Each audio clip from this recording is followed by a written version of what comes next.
আসসালামু আলাইকুম বন্ধুগণ, কেমন আছেন সবাই?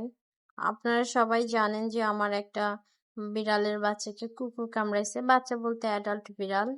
ওরে কুকুর কামড়াইছে। আল্লাহর রহমতে ও আগের থেকে অনেক ভালো আছে। ডক্টরের কাছে 2 বার নিয়ে গেছি।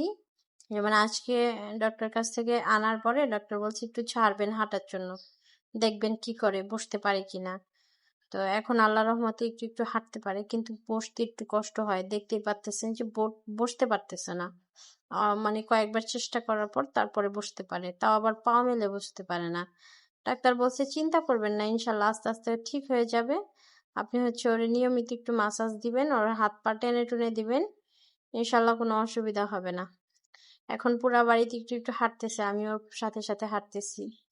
দেখছেন ঠিকভাবে হাঁটতেও পারে না, কিন্তু ওর সাথে সাথে হাঁটতেছি কারণ হইতেছে ও যেন অন্য কারো কাছে না যায়, আবার কেউ যেন ওর কাছে না আসে।